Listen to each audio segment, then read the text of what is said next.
to be cool. Yeah, one day we'll be there. Till Monday comes again, where we can millionaire. Now let's talk about Guild Wars 2 End of Dragons. So, right now it is possible to pre-purchase Guild Wars 2 End of Dragons. And the real question that we should be asking ourselves right now, and a question that might seem kind of weird to you guys, because I am an RNNet partner, so obviously I stand on RNNet's side for just about everything, is why should you? Why should you purchase End of Dragons? Actually, why should you pre-purchase it? Because there is always the possibility to purchase it later, you know, when you've already gotten a look at a lot of stuff that is happening in End of Dragons, where you already know what to look forward to, when you've already had people making videos about the specializations, all of that. You could also be buying at that point. So why would you be buying it earlier? Well, you use Dolphy for HUT, Guild Wars 2 Efficiency for PAF, you will use Snowcruise for EOD. Why not use my link, Linker? Because my link is in the description of this Twitch stream and also in the description of my YouTube channel. You can most definitely use my link in order to buy End of Dragons. Either way, pre-order skins don't really appeal to me. Yeah, that's one thing. So why should you pre-purchase Guild Wars 2 End of Dragons? You should be pre-purchasing it if you know you're gonna play the new content. And what is the new content so far? We don't even need to look at the trailer for it. We don't even need to have an idea of the new masteries for it. The main content in each and every one of the expansions that have come in Guild Wars 2 is Specialization. With HUT, we got Specializations that were new to the game in the sense that they didn't go by the original ideal of the no holy trinity. Before HUT, we didn't have a healer, we didn't have a tank, we had damage dealers, everybody was one, you know? That's the way it was. And then HUT came in and we got these new roles because they fit the new race, the new content. When Path of Fire came around, we got another new batch of specialization that were tuned towards more damage, support, different type of dealing damage, like a lot of condition heavy builds. We got that. And that was also something that the game needed to improve. So if you know you're going to enjoy the specializations, you already know you want the expansion, because you don't even need to care about the new masteries, about the new content, about the new zones. If you simply want to take new classes, because that's what specializations are, they're entirely new classes. If you want to take that into existing content, you know you already want End of Dragons. And you know that the $30 it takes to get End of Dragons are more than justified. So that is the first thing we're going to put on the side over there. And then, why pre-purchase a specific edition? They say there are skins and a title. Previously in Path of Fire we also had a convenience area, but in all honesty the best convenience area is the Mistlock Sanctuary, so that shouldn't be an argument to buy an extra version. As we get to the store, there are 3 versions of End of Dragons. The first one is the standard one. For 30 euros, which is necessarily equal to $30 because conversion rates between currencies are a meme, you get all of that simply by pre-purchasing the standard edition. That's right. And then if you go for the deluxe one, which is 25 euros extra, you get on top of that an additional character slot, which is worth 600 gems. You get a boat skin, which we probably do not care about. You get a raptor skin and an identity repair kit. Identity repair kits are very hit and miss. These are not necessarily important in my opinion. Oh, thank you for these links, Linker. That's very nice of you. I didn't know that the wiki already had pictures of that. Flame Serpent. Huh. That is very basic. This is no argument. But I mean, you get it with the base version of the game, so it doesn't even need to be an argument. You're a dope mod. I agree, Linker. You're amazing. What else do we get? The Shinji Mosaic Cape. Alright. I appreciate red carps, but if I have to be very honest right there, I probably was able to draw at this level of quality when I was 3 years old. The boat skin and the raptor skin, do they look good? We don't have preview of it. Okay, the raptor skin is dope. This is an argument. Yeah, hello Pale, by the way. They confirm there will be new hairstyles and faces with their hair, so the kit will be cool to see what's new. Yeah, but like, that's mostly something for a new player or returning player. Because if you've played Guild Wars 2 for a long time, then you should have more than enough of these kits. Let's actually check Guild Wars 2 efficiency, and I'll show you what I mean. If I just search for kits, see, in my bank I have 43 hairstyle kits, 5 total makeover kits, and 1 identity repair kit. So I can change looks, no problem. That's no issue. See, that's what I mean. If you are a player who's been playing for a while, you probably have some lying around in the bank. You don't need to use a total makeover kit, and you don't need to use an identity repair kit. You got the self-style hair ones. Either way, the Raptor looks very good. And I'm gonna pre-purchase for the Raptor, because I want it. It's like a bundle with name change contract, but I know what you mean, yeah. Name change can make sense, I just don't necessarily change the name of my characters, because I kinda like what I went with. Either way, the additional character slot is worth 600 gems, and 600 gems is about 8 euros. So basically you get 8 euros here, plus the other fluff for 25 euros. So that's kinda okay. It's kinda okay. If you like the Raptor skin, or if you want the Identity Repair Kit, then the Deluxe Edition is worth. And then we get onto the Ultimate version. The Ultimate version has all of the stuff that said earlier and 4K gems. People need to remember that if you are buying gems through the authorized resellers, or if you buy them directly from Aeronet, you pay 50 euros for 4K gems. So now if we look back at the original pack, 30 euros, 79 euros. There is a difference of 50 euros. So that's basically the gem value. So this means that everything else is free if you go for the big pack. And if you wanted something that was in there, you get 4K gems for half the price. That's what it means. So if, as a player, you either want the gems or one of the items that is said over there, you should be going for the Ultimate version. And no matter which version you go for, you should be using the link in the description of this video. Yes, that's how it works. Support me. Yes. Anyways, that is what I wanted to say about the different packs for Guild Wars 2 End of Dragons. If you want the stuff that's in it, go for the Ultimate version. I personally always bought the Ultimate versions whenever I bought the X-Packs. And I've been a partner for nearly 4 years. It's gonna be 4 years in a month from now. I have bought all of my X-Packs with my own money at the maximum price, because that's also supporting the studio. Because when we get to the point where we're players that have a lot of gold, we can just exchange gold for gems.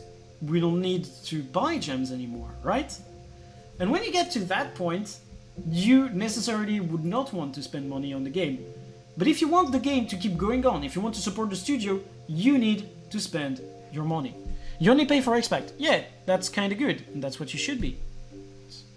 So, if you want to buy it, make sure you go for the biggest version if you want any of the things inside, otherwise basic edition.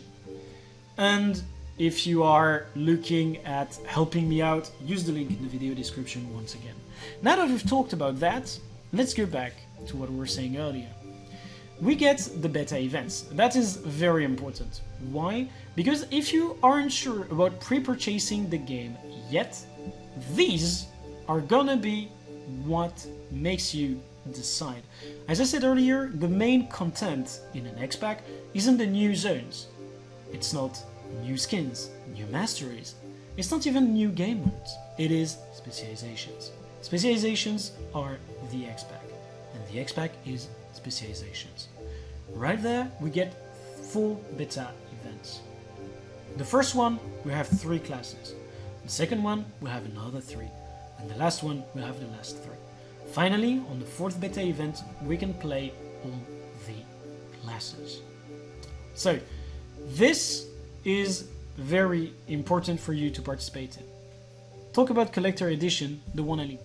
This over there, if you are new to Guild Wars 2 and you don't know whether or not you want to play the game, the first thing you should do is make a free account. There is a link in the description that will allow you to make a free account while also supporting me. Big value, I know, right?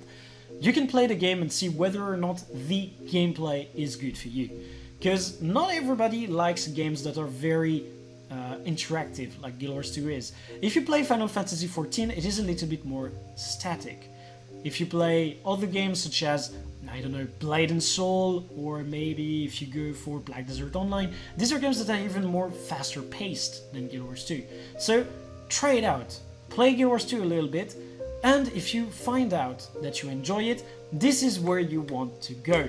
Why? Because if you go for the collections right there, you get all the expansions at a never seen before price. And why is that important? Because if you were to buy the expansion packs separately by going to the store in your city, you would be paying maybe 20 euros for Heart of Thorns. You'd be paying 30 euros for Path of Fire. And then what? You'd be paying another 30 euros to buy EOD? No, not on my watch. Because right here on the website, with 50 euros, you get the bonuses we were talking about from the pre-purchasing of EOD, but you'll also get the other 2 X-Packs. So for the price you would pay in your regular video game store, you get everything. And this is huge value. Right there, 18 classes. That's what you get. 18 different classes to play on top of the original 8. That is crazy. That is big. That is huge. Actually, no. Heart of Thorns had 10 classes because it had the Revenant and the Herald. That's how big it was. And then Renegade was added in POF. So you start the base game, you know, the one you can get for free with the link in the description, 8 classes. You buy HOT, 10 more. You buy Path of Fire, another 9. That's big. That's what you get buying this pack, and you are also set for EOD. And as we said earlier, all the bonuses that you get over there are most definitely worth it. So if you're new to Guild Wars 2, find out that you enjoy the game, level in a little bit, know that you want to buy it, go for the biggest pack. The 100 euro one, you get a lot of stuff that is going to be important as a new player. The gems help you kickstart your account.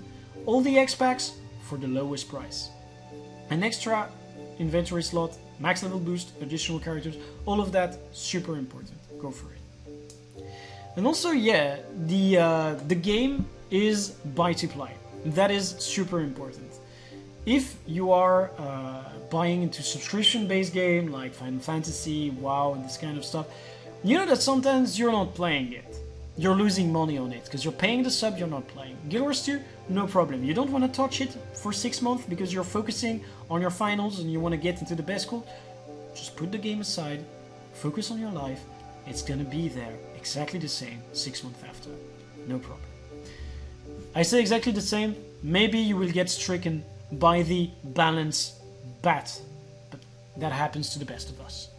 Get everything for $1.50 when the Vates hit $1.90. I mean, what's important is that it is made available very easily for new people, and that is great. Anyways, as I was saying, the beta events. If you are not sure about End of Dragons yet, participate in the beta event. On the first one here, from the 17th of August to the 21st, we should have the first specialization that was revealed during the live stream, and then we should have another 2 on top of that, right? That's the way it should be working. And then we are gonna have another 2 weekends with specializations being revealed to us, being playable in their almost finalized state and everything. And what I'm curious about is whether or not they will actually go Virtuoso plus the other 2 light classes, or if they're gonna make 1 light, 1 medium, 1 heavy, which I would actually like.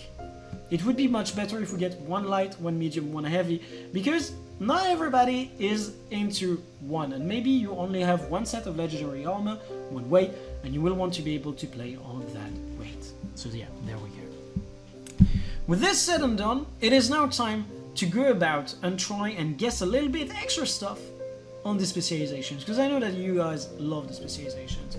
You love actually trying to make hot guesses. So what we will do is we will have a look at everything that is being showed on the Guild Wars 2 End of Dragon page on the website, because for a lot of people this is what they're gonna see.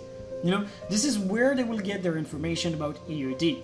So if we actually have a look at this and are convinced into pre-purchasing it, then it will have done a very good job.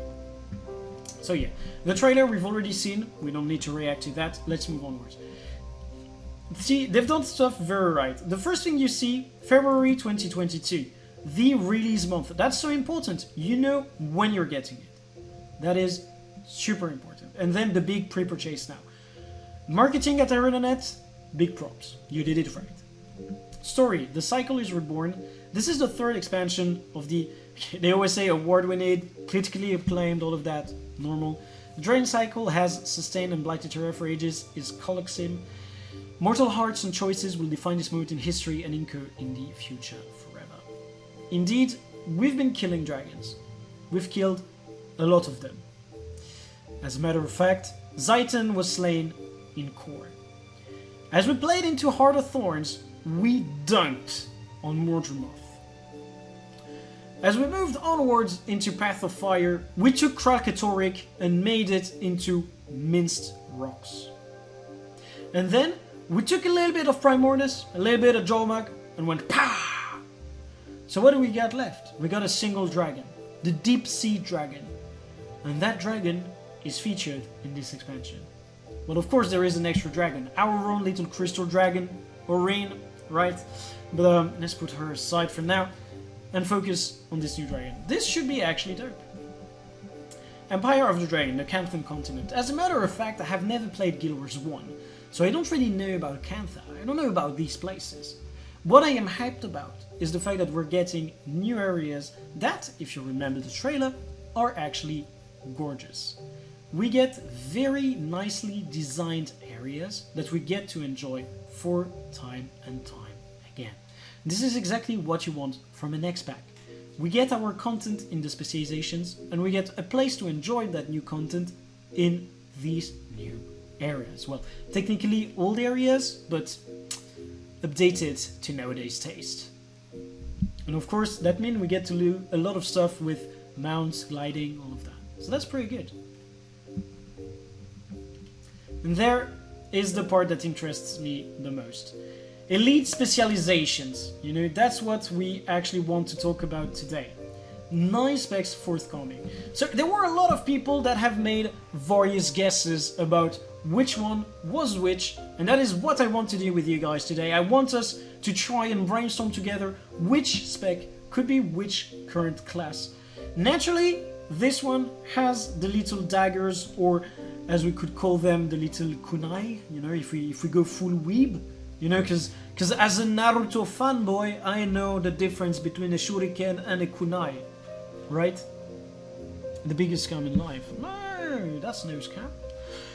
But yeah, so this is the Virtuoso, that's already set about. Then, out of all of these, we can try and guess which one would correspond to who. We got a teasing picture of what looked like a necromancer using a pistol. It could have been an engineer. It could have been. But it should be a specialization weapon. So we can already exclude all the classes that already have guns. That is Thief, Mesmer, Engineer. If I'm not mistaken, these are the 3 classes that can currently use a pistol. So that means that this over there that has a bullet is either a class that is getting a rifle as a spec weapon, or would be the necromancer using the pistol as we saw in that preview picture.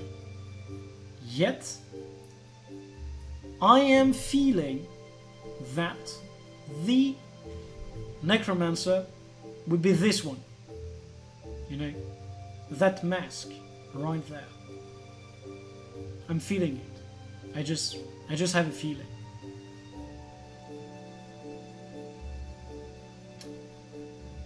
And I don't know what you guys think about that. But in all honesty, you think that the Ranger, the bullet one? I was thinking the Ranger would be this one actually, because this looks like some sort of like totem-like design. I would say the Necro is this one, because it fits the narrative of it, like taking energy from that. Also has a bundle in the offhand that looks like bombs. Huh. So The Necro could also be this one. See? I'm thinking the Necro is either this one or this one.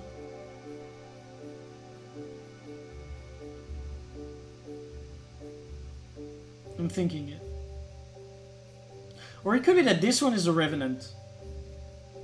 Necro looks like last one to me. Yeah. Okay, so Necro could be this one then. And this one. And then, in my opinion, this could be either Revenant or maybe Guardian. You think that is the Virtuoso? I think the Virtuoso is the first one there, for real. Because like a Virtuoso, we saw they throw them daggers, so it should be this one. And this one too in the teaser image, like a flask or a bomb. Yeah, I could feel it. Rev could be the very right one. The symbol is similar to Core Revenant. It could be that. I think the Revenant is either this one or this one. The Necro could be this one. I'm thinking this is the Ranger because I'm really feeling a whole totem theme coming for Ranger. You're like Ranger gets totems, gets this sort of like nature side of things. I'm feeling it. I would say that this is the Ranger. So yeah, this or this is the Revenant. Then we have swords. Dual swords. And that's what you're talking about. Yeah, it could be. It is, you know, it is up to discussion for now. You know, like these swords over here, these swords, I think that this could be... I was gonna say it could be a class that doesn't have sword so far, but almost all the classes have access to sword.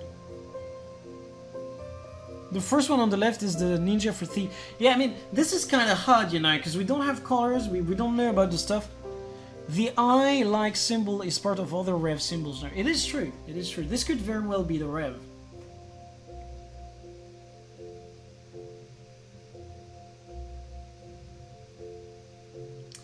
Like, I'm thinking this is the Virtuoso, though.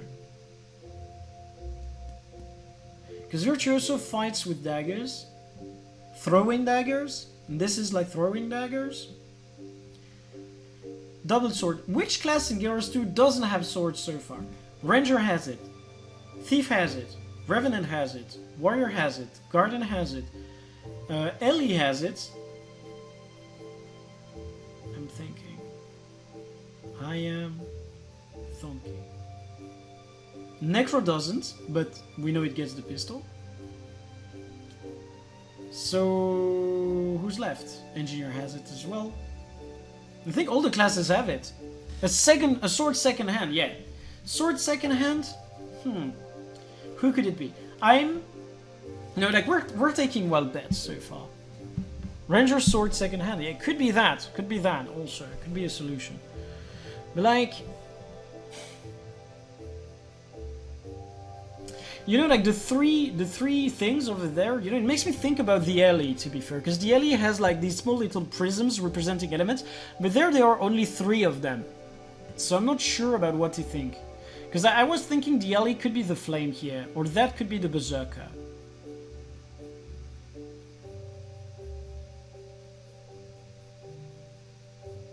Or this could be like a single element with a lot of energy. I really don't know. I really don't know.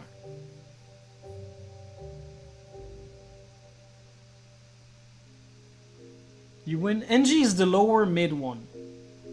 You think NG is this one? I was also thinking that way actually, you know, because it looks like some constructs, you know, like building yourself up like a golem. Kind of liking it. Could be Thief, the dots between swords are initiative. Ah, I'm liking that. So the like full shinobi spirit. So Mesmer, Thief. I'm saying Ranger here. I'm saying Ranger. Here we say Necromancer, Revenant. Here we say Engineer. The rifle thing, I'd say Guardian. That can also be a dagger. Oh boy. Complicado. I hope we get more two-handed instead of another offhand. It could be nice on Ellie. I'm thinking, like, rifle Ellie sounds kind of weird. So I'd say Ellie is this one or this one. This over there could very well be the Guardian. Which gives us 2 options left. And I would say the Ellie is this one. And the Warrior is that one. Like, I think this could be the alley, because it's like a single element, lots of energy around it, and the warrior would like be channeling, well, channeling. The warrior would be like going full samurai, kinda. Like a samurai spec for warrior, I would love that. I would actually love that. With a staff.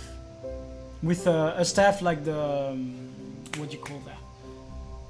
Like the Daredevil. I would like that. Elements amplified with Dragon Jade. It could be the case, because like, so far on Ellie, if you think about it, we've had, you can attune between 4 elements. Then we had, you can overload 1 element. Then we had, you can use 2 elements at once. And maybe this is the thing where you forsake all the elements and keep only 1. And go the furthest in that 1 element. Maybe that's it. I don't know. And I'm thinking, yeah, Rifle Guardian, there could be something about that. And yeah, I'm thinking the warrior over there. You know, I'm kind of going with that. You know, I'm kind of going with them ideas.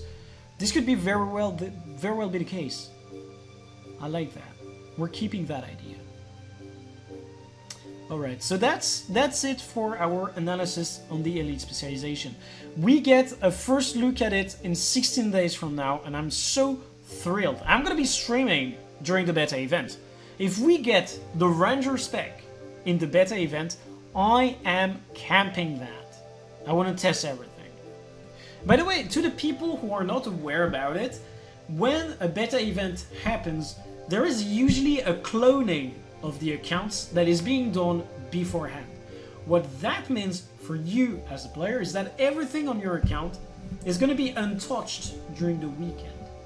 So as you get your account back to normal state after the event ends, it's going to basically be in the same state as before. So if you want to like burn through a lot of currency to try and find some drop rates of a thing, or if you're curious how much gold you would get if you somehow use, I don't know, all your volatile magic or something, this is your occasion to try and test stuff. Because usually it doesn't have an impact. That's very important news, and if you're curious about drop rate, stuff like that, use it as an occasion. With this said and done, we get to one part that has me giga excited. You know, like, if excite could be measured, this would be my maximum excite. Why? Because I love turtles. You know? Turtles are one of my favorite animals. It is actually my favorite animal. I'm a turtle person. I have everything in my apartment as turtles, and here is proof. You see, this is a turtle. But actually what it is a measuring band. There you go. Everything in my apartment is turtles. You just don't know about it yet. Because I never did an apartment tour. But yeah, the Siege Turtle I'm giga excited about. And also what you said, Sam, is correct. We had to do new characters for the beta, but what happens on that character stays on that character. So if you spend currencies on that character, I think you get them back on your account afterwards. It can bear 2 riders, one to move the turtle and one to use the weapons on it. This is super cool. It's super cool. I love it. I owe you a turtle tour. When I get all of my turtle stuff back from my mom's place, sure. Like right here, right now, I don't have that much turtle stuff available, but I do own a lot of turtle stuff in general. So I'll give you a turtle tour someday. But yeah, this mount is what I thought the War vs. World mount would be, to be very honest. When they showed the Warclaw, I was like, okay, this is, you're gonna be able to like get on top of it with multiple players, move around the map, the whole squad spirit. Didn't happen. This Siege Turtle is cool. And I think that's gonna be War vs. World mount first and foremost. People are gonna love that. I hope. Out at sea, fishing and skiffs. That's pretty cool. I mean, fishing is a very like central occupation for a lot of MMOs. It's not exactly my cup of tea, but I can get people enjoying it. Skiffs, however, moving around on a boat, much nicer than Skimmer. And they also said we would have like battles using the boat to get to war bosses. They mentioned the Kraken during the live stream, and I'm looking forward to that. Like the big sea creature, I'm looking forward to that. Can we use it in War vs. World? It's a combat mount, I don't know if it's gonna be in War vs. World, but Siege, Turtle, Siege, that's such a War vs. World lingo. It's gotta be a War vs. World. It's gotta be. They wouldn't do me dirty like this. Guys, we see it in 6 months if I've been done dirty. Okay? We'll have a look at it then. They don't adapt it to War vs. World, it's gonna be a joke. I agree. Either way, skiffs. That's my jam. Your personal skiff is your home away from home on the waves. Okay, explore, relax, and ferry your whole party. This is cool because this is the community spirit that we needed to have rekindled, right? One of the big issues in Guild Wars 2 is that it's a game that you can enjoy on your own. Sure, that's great, but also the community spirit can be a little bit lacking. The only communities that I've seen being very tight-knit are either hardcore raiders or War vs. World teams. Like, they are super tight-knit. They do stuff together. But for everything else, I mean, open world, you just go live your life in your own merry corner. You don't mind the others, you just do your thing. Not good. It's gotta be party spirit. And this is where it starts in ERD. Ancient magic. The science of dragon magic. The Jade Wind petrified everything it touched, devastating the southeastern, Jesus, I can't pronounce this, coastal regions. The stone sea holds no food, but it's absorbed century of magic. The material known as Dragon Jade. I mean, it's kind of funny because we already had Dragon Jade weapons. You know, Dragon Jade weapons, kind of cool before, and now we get to see the real thing. Here, you know, that Cybertronic arm over there, I find this very cool. And I think that actually the engineer spec is gonna be centered around the use of dragon magic. It's gonna be centered around that whole Dragon Jade stuff. That's engineer stuff. I want the engineer spec to use this unveiled armaments, which is why they have this huge spoiler looking thing on top. It's gotta be some like Dragon Jade batteries or something like this. This is what I'm hyped about. I want it to be that way. Yeah, the prosthetic arm looks amazing. That's the word I was looking for. I said Cybertronic, I wanted prosthetic. Okay, moving onwards, number 7, New Horizons. And here, I am very sorry, but I'm gonna have to be harsh. I'm sorry in advance. I apologize to our internet. This is what I think as a player, not as a partner. As a partner, I'm always gonna say, game's great, go buy it, it's Gucci. Use the link in the description if you're gonna buy it, naturally. This is what I would say. But as a player, I have to be very honest about what I was looking forward to, what went okay and what didn't go okay. The biggest issue I've had with the reveal livestream is that it was not a live stream. It was a pre-recorded video level of content. The interaction was way too low. Yes, they gave some community chess codes in the chat.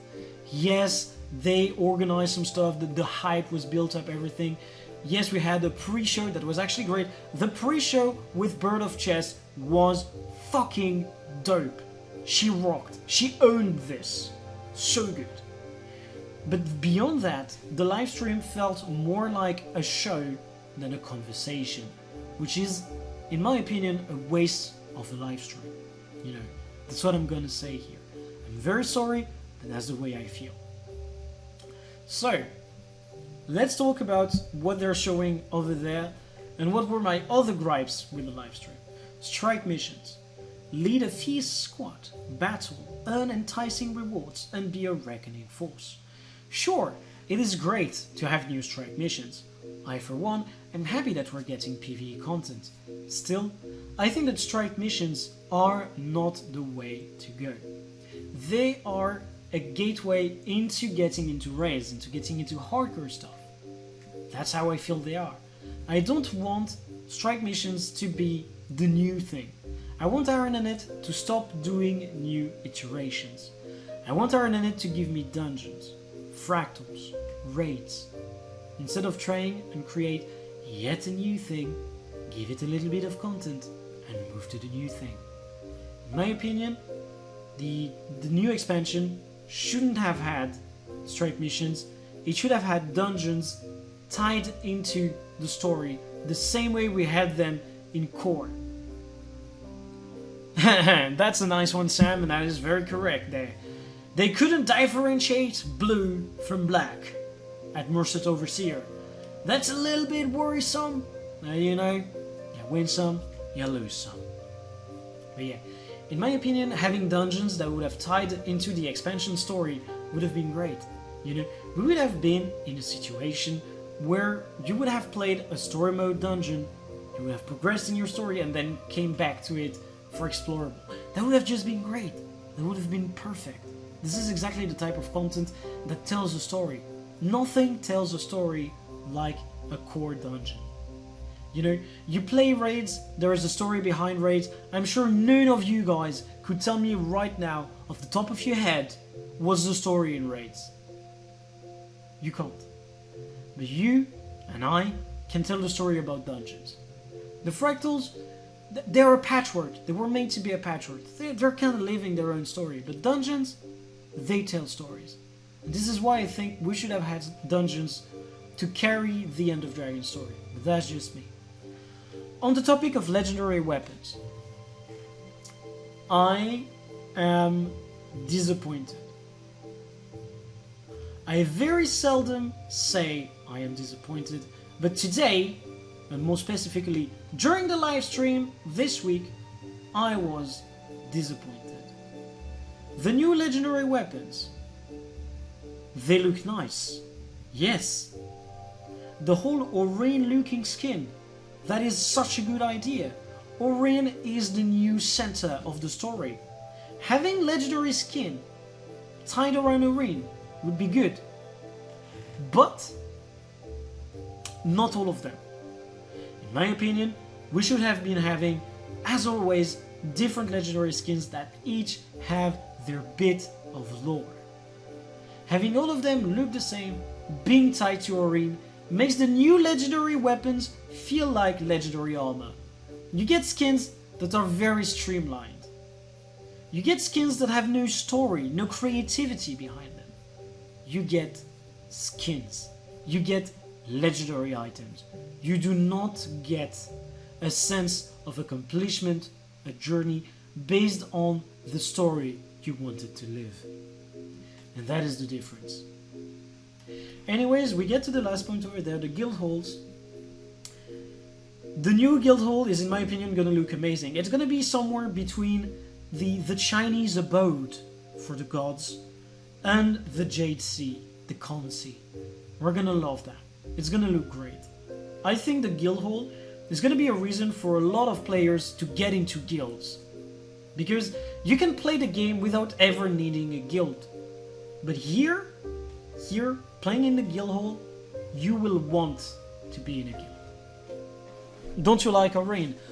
I appreciate the story around Orin, but I do not want her to be a Deus Ex Machina. I do not want her to be the be-all and end-all.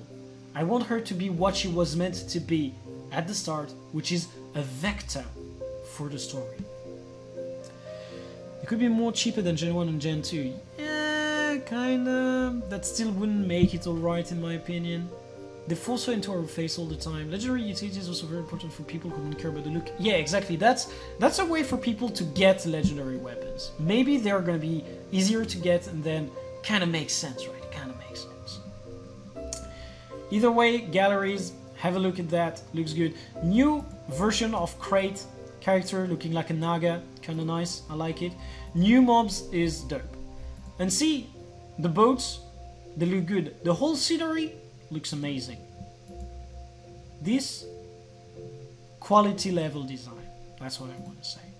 So I'm really looking forward to it. And once again, if you have a need for any of the things that are inside of this, go for the ultimate. If you want the character slot, that's already a justification to get the ultimate pack, because you get the gems worth $50. But yeah, with this said and done, I believe we've covered everything that I wanted to say about Guild Wars 2 End of Dragons for now. I hope that you guys have enjoyed this little conversation we've had. Hope that you guys have also enjoyed them giveaways and my rather terrible gameplay earlier in raids. If you want to watch some more horrible raid gameplay, or if you want to participate in some amazing giveaway, or I don't know, just come in and chat with me, you're more than welcome to check out my Twitch channel, link in the description. If you want to buy Guild Wars 2 EOD, you can also support me by using the link in the description for that. And if you don't exactly know about Guild Wars 2 and got on this video by the biggest of hazards, do try the play for free option, for which there is also a link in the description. So many links in the descriptions. Ain't it crazy? But yeah, that's gonna be it from me. I wish every single one of you some happy gaming and to enjoy the game.